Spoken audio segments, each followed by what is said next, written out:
Hello everyone, कैसे हैं आप सभी। आई होप आप सभी वेल अच्छे होंगे और आपकी प्रिपरेशन भी वेल अच्छी ही चल रही होगी। तो आज के इस सेशन में, जैसा कि आपने देख लिया होगा थंबनेल में, हम मेनली इंडस वैली सिविलाइजेशन को कवर करने वाले हैं। लेकिन उससे पहले हम अपने लास्ट सेशन के दो रिमेनिंग टॉपिक, जो कि chalcolithic period and metal age रह गए थे, उन्हें भी हम कंप्लीट करेंगे। इससे पहले का जो था स्टोन एज को हमने कंप्लीट कर लिया था with all important line of NCERT। Same as it is अपने हैंड रिटेन नोट्स का ही मैंने यहाँ पे एक PDF फॉर्मेट टेक्स्ट में जनरेट किया है एज इट इज़।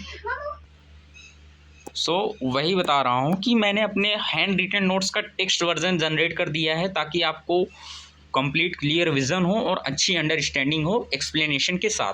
तो चलिए फिर से स्टार्ट करते हैं अपने हम इस सेशन को, जिसमें हम कंप्लीट करेंगे काफ़ी important points of ancient period की, जो इंडस वैली सिविलाइजेशन होता है। उससे पहले हम देखते हैं चैल्कोलिथिक पीरियड, जिसे ताम्र पाषाण युग भी कहा जाता है। One of the important topic है चैल्कोलिथिक पीरियड, ताम्र पाषाण युग, जो कि 5000 BP के दौरान एग्जिस्ट किया करती थी। इसके बारे में अगर हम देखें डेफिनेशन में, तो archaeological period characterised by use of tools made by stones and copper. मतलब कॉपर और पत्थर के बनाए गए जो औजार थे वो मेनली चैल्कोलिथिक पीरियड में यूज़ किए जाते थे, और यही इसकी विशेष पहचान भी हम कह सकते हैं। अगर इसके बारे में हम देखते हैं, फर्स्ट यूज़ ऑफ कॉपर, जो कि अराउंड 5000 बिफोर प्रेजेंट तांबे का प्रथम प्रयोग देखा गया था। कहाँ पे देखा गया था, काफ़ी इंपॉर्टेंट है लोकेशन, अतीरपक्कम मद्रास में तांबे का प्रथम प्रयोग देखा गया था, वो भी अराउंड 5000 BP, जो कि ताम्र पाषाण युग का एक विशेष कैरेक्टर है। आगे हम देखते हैं तो यहाँ पे तांबे की कुल्हाड़ी भी देखी गई थी, जो कि मेड बाय कॉपर था। और अगर हम देखते हैं तो प्री हड़प्पा कल्चर भी इसे कहा जाता है चैल्कोलिथिक पीरियड को। काफ़ी इम्पॉर्टेंट ये है, क्योंकि जो कांस्य युग से ही हमारी स्टार्टअप होता है मेटल एज के अंतर्गत इंडस वैली सिविलाइजेशन की, तो उससे पहले ये पड़ता है, इसलिए इसे प्री हड़प्पन कल्चर भी कहा जाता है। आगे हम देखते हैं तो मेटल एज के बारे में, जिसमें हम सबसे पहले डिस्कस करेंगे copper age, then bronze age, उसके बाद आयरन एज। तो हम देखते हैं कॉपर एज, जो कि इसके बारे में हाथ की कुल्हाड़ी जो कि कॉपर की बनाई गई थी, भाले और मानव मूर्तियाँ कॉपर के ही बनाए गए थे, इसलिए मेटल एज के अंतर्गत कॉपर एज में रखे गए हैं। काफ़ी इंपॉर्टेंट और ईजियर है। और अगर हम बात करते हैं, इन उपकरणों को ताम्र निधि भी कहा जाता है। निधि से मतलब यहाँ पे बर्तन से ही है, तो मतलब तांबे के टूल्स थे, इसलिए इन्हें ताम्र निधि कहा जाता है।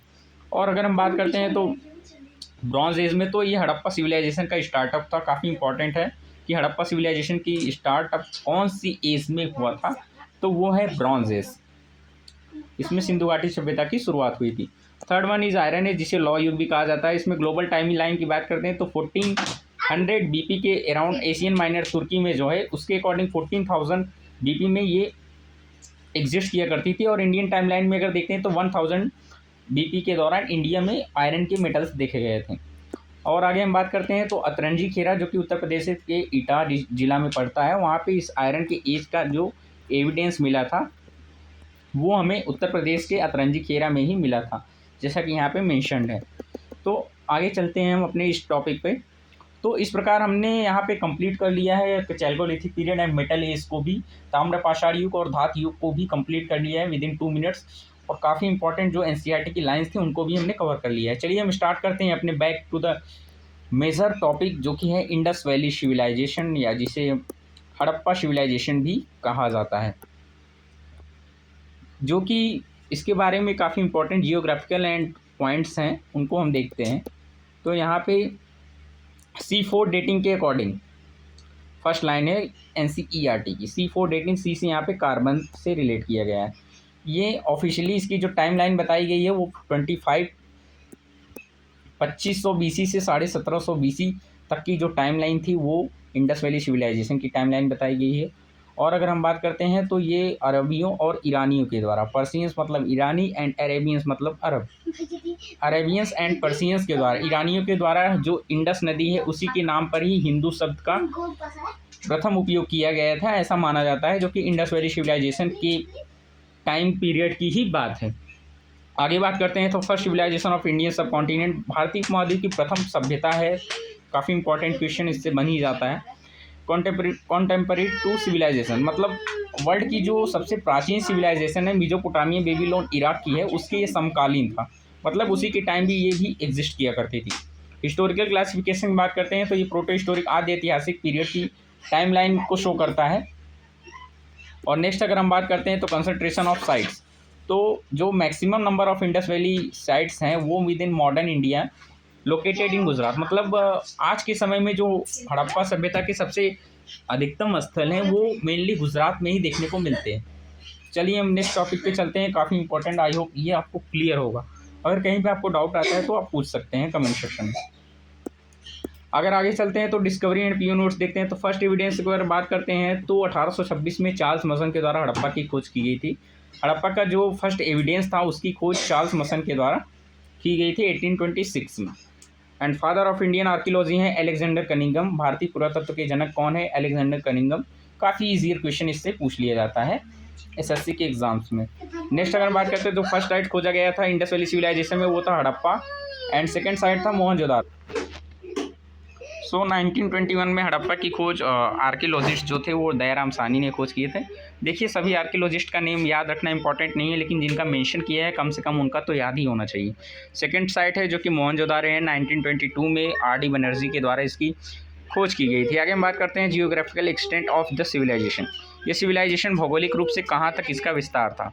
तो मैप वाइज देखते हैं यहाँ पे नॉर्थ साउथ ईस्ट वेस्ट इन डायरेक्शन वाइज हम यहाँ पे देखेंगे कि इसका कहाँ कहाँ डिवीज़न था। तो ईस्ट में सबसे पहले हम रिवर से बात करते हैं जो कि इंपॉर्टेंट भी है। हिंडन नदी ईस्ट में एंड वेस्ट में दाश्क नदी के तट तक, उत्तर में चेनाब नदी के तट पर एंड दक्षिण में गोदावरी नदी के तट पर। ये इस इंडस वैली सिविलाइजेशन की जो विस्तार थी वो इस प्रकार इस नदी के द्वारा रिवर के पॉइंट ऑफ व्यू से यहाँ तक ये विस्तारित थी। अगर हम आगे बात करते हैं तो ईस्ट में जो इसका साइट है आलमगीरपुर जो कि उत्तर प्रदेश में पड़ता है मेनली, एंड उत्तर प्रदेश के मेरठ में पड़ता है। और जो नॉर्थ की बात करते हैं तो जम्मू एंड कश्मीर में चेनाब नदी के तट पर अखनूर डिस्ट्रिक्ट के अंतर्गत आता है एक मांडा। इस प्लेस में जो है इस विस्तारित है, वेस्ट में बलूचिस्तान जो कि सुतकांगी डोर विलेज में पड़ता है। आगे हम अगर साउथ टाइप में बात करते हैं तो दैमाबाद जो कि अहमदनगर महाराष्ट्र में पड़ता है गोदावरी नदी के तट पर। चलिए नेक्स्ट पॉइंट पे अगर हम चलते हैं, आई होप आप सबको यहाँ जियोग्राफिकल जो पॉइंट ऑफ व्यू था इसका समझ में आया होगा इंडस वैली सिविलाइजेशन का। नेक्स्ट आता है urban characteristics and town planning, नगर नियोजन और जो शहरी सभ्यता थी। सबसे इंपॉर्टेंट है Indus valley civilization famous for its advance urban culture. उस इतने प्राचीन टाइम में जो इसकी शहरी सभ्यता थी उसके लिए ये जानी जाती थी, क्योंकि वहाँ पे जो 2 पॉइंट्स से काफ़ी मेजर, पहला तो टाउन प्लानिंग एंड दूसरा जो था वो ड्रेनेज प्लानिंग। नगर नियोजन और जल निकासी प्रणाली के लिए ये शहरी सभ्यता जानी जाती थी और इसे शहरी सभ्यता इसी के रीजन पर इसका नाम दिया गया। नेक्स्ट पॉइंट पे अगर हम चलते हैं तो आता है हमारा नगर नियोजन। जो हमारा टाउन प्लानिंग था इस पीरियड में उसको मेनली इन 2 पार्ट्स में डिवाइड किया गया है, western mount and eastern mount. पश्चिमी टीला की अगर बात करते हैं ये अत्यधिक ऊंचाई पे था और इसे दुर्ग टीला भी कहा जाता था। यहाँ पे पुरोहित वर्ग रहा करते थे। पूर्वी टीला की बात करते थे कम ऊंचाई पर था, इसे निचला या शहर या नगर टीला भी कहा जाता था।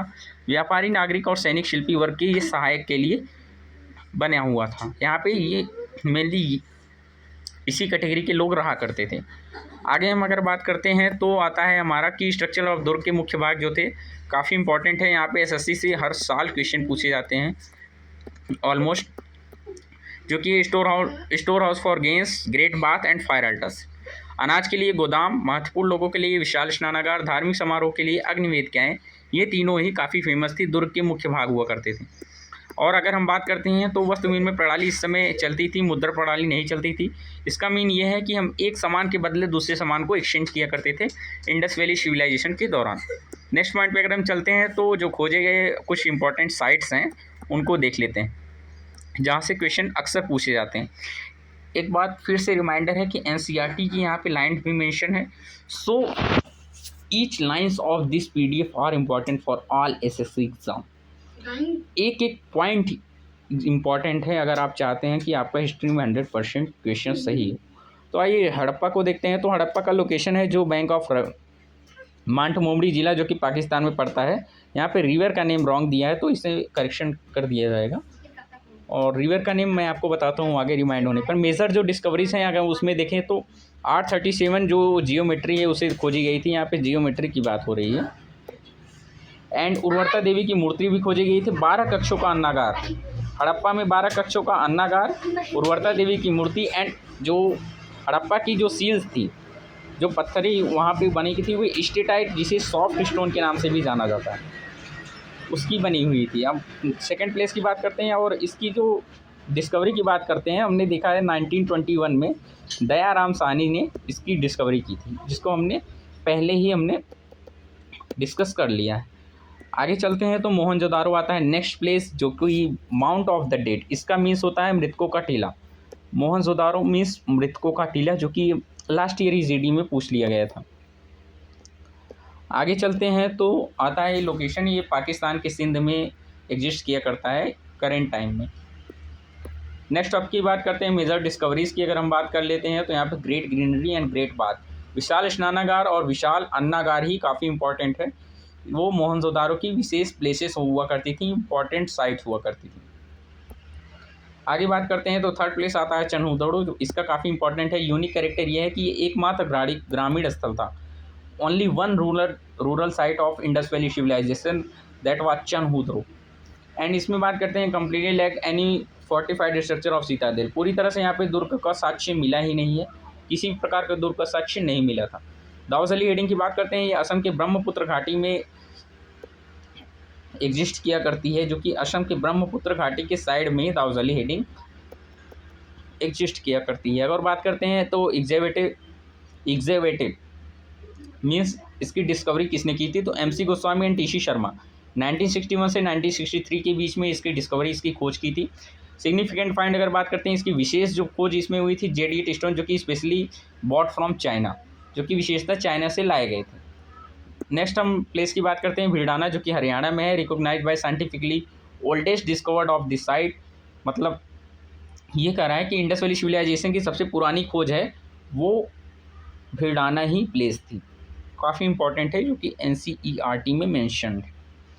आगे चलते हैं। इस प्रकार हमने जो इम्पॉर्टेंट चीज़ें थी, मतलब 5 लोकेटेड प्लेसेस थी, उनके बारे में यहाँ पे हमने डिस्कस कर लिया है, जो कि काफ़ी इंपॉर्टेंट थे।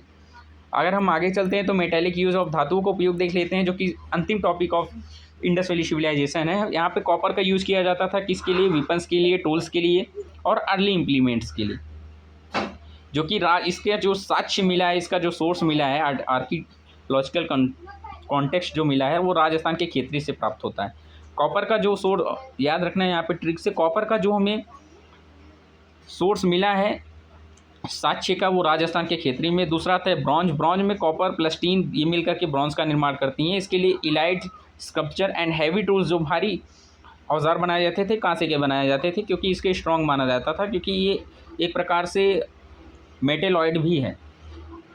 बात करते हैं statue of dancing girl, Mohenjodaro में जो कि खोजी गई थी वो कांस्य की ही थी। एंड थर्ड वन आता है गोल्ड का जो हमें पता चला है वो कर्नाटका के कोलर गोल्ड फील्ड से पता चला है। ये इसका उपयोग लग्जरी गुड्स बनाने के लिए किया जाता था। तो इस प्रकार हमने ऑलमोस्ट अंडर इन 14 मिनट्स सभी important points and complete explanation देख लिया है इंडस वैली सिविलाइजेशन का।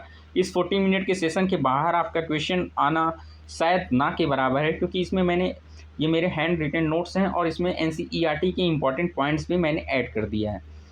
सो आई होप आप सभी को समझ में आया होगा ये लेक्चर। अगर आपको कहीं पे किसी भी पॉइंट में डाउट आता है तो आप कमेंट सेक्शन में पूछ सकते हैं, और इसकी PDF में डिस्क्रिप्शन लिंक्स में इसका लिंक प्रोवाइड कर दूंगा, जहाँ से आप डायरेक्टली डाउनलोड कर सकते हैं। काफ़ी इंपॉर्टेंट रहेगा आपके रिवीजन के लिए।